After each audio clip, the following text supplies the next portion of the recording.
Tere tulemast näitusele Värv kui idee, mõtisklused värvist. Mina siis tänu Akso Nobeli kutsele sain kuidagi selle ideega tegeleda, et see näitus kokku panna ja olen ka osaline siin näitusel kunstnikuna. Mis üldse teie jaoks värv on? Mida see tähendab või kuidas te ise selle peale mõtlete? Ma kuidagi ei saa mööda värvist, et ma isegi ei oska teha, või minu jaoks ei ole huvitav teha töid, mis ei ole värvilised. Ma jõudsin sellise kõige mastaapsema järelduseni, et kas meil nagu põhimõtteliselt üldse on võimalust värvi vältida. Et kõik need kunstnikud või kas või mitte kunstnikud, kes mingilgi moel mateeriaga tegelevad, et kas on võimalus, et me ei tegele värviga.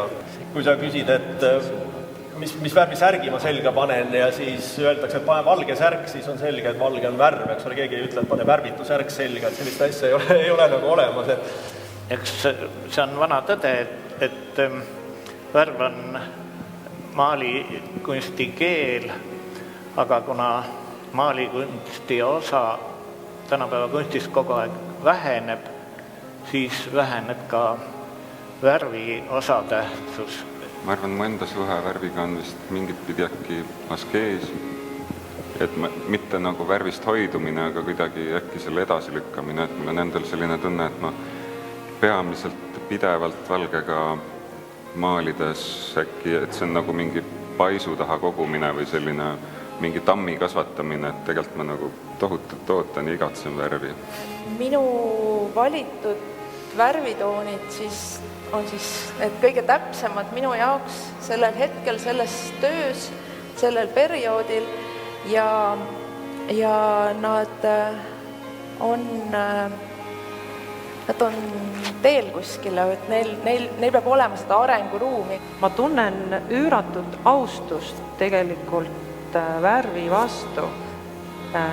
Kui ma mõtlen selle peale, kui palju aastatuhandeid on inimesed teinud pingutusi, et leida neid toone loodusest, neid sünteesida ja mingisuguses mõttes on võib-olla tänapäeval värv natukene isegi devalveerunud, sest et ta on nii lihtne, sa võid minna poodi, sa võid osta mis iganes värvitooni. Mulle väga meeldib see Kristi nägemus sellest näitusest ka värv kui idee, värv kui eesmärk omaette, et kui vaadata seda värvi ja mõelda, mis selle värviga saab teha, et mida see värv veel suudab meile pakkuda. Ma mõtlesin, et ma olen küllalt elus ilu ülistanud ja romantikat. Nüüd ma läksin värvipoodi ja ütlesin, et palun mulle värvi nimekirja, aga ma ei taha vaadata, mis värvid on, ma vaatan, mis sõnad seal on. Kui ma lugesin seda ühte värvi nime, näiteks grapp-plakk, mul hakkas kohe mingi lampike põlema peas. Ma ei ole kunagi saavutanud maalis seda, mis elus värvid on. Kui ma 16-aastaselt mul Pimesaar lõhkes, siis ma nägin niisugust valget värvi selle valuga, et hiljem, kui ma terveks sain, siis ma hakkasin otsima niisugust valget ja leidsin, et niisugust valget ei ole olemaski.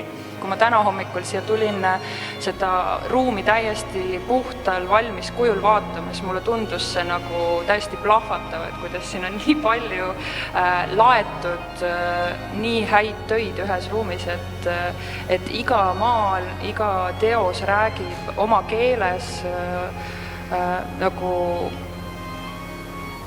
nii kõnekal moel. Oli see Sann või kes iganes pani hästi paksult rohelist ja siis nagu keegi ütles, et patkus loll, eks ole, et ega siis miks ta nii palju pani, et oleks vähemast piisanud ja siis keegi ütles, et ei, et mida rohkem rohelist, seda rohelisem, nii ongi. Ja siis ma mõtlesin, et tegelikult, kui me räägime siin mingist värvilaksust, siis ma kujutan ette, tõeline värvilaks ongi värvifirmas.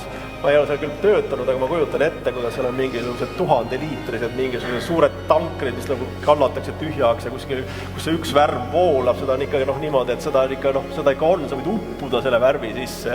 Kui me seda värvi teeme, siis me tahaks nagu väga mõelda nende inimeste peale, kes tegelikult selle värvi abil imesid loovad. Tänapäeval keegi enam ei jahvata neid kaktuse täisid, et saada punast värvi. Värvi on nii palju ja igal pool ja niisuguseid toone ja eks kunstnike võib-olla meie niisugune nokitsemine ongi see, et kuidas sa oskad 2 või 3 tooni kõrvuti panna ja mida nad siis tegema hakkavad. Niisuguse pisikese oma maailmas hakkavad seal kuidagi elama. Mulle just pakuvad pinget sellised nagu võimatud värvikombinatsioonid, et kuidas nagu nendega toime tulla, kuidas lõpuks intensiivsete värvide vahekord siis lõpuks muutub ikkagi mingiks rahulikuks kompositsiooniks, et isegi kui seal on nagu täiesti kokku sobimatud toonid, et nad lõpuks ikkagi kuidagi töötavad koos. Ja ühte asja ma tean ka kindlalt, et ma ei tea, mida teie täna õhtul teete, aga mina igal juhul kavatsen täna õhtul maalida. Et see on olnud väga inspireeriv. Aitäh!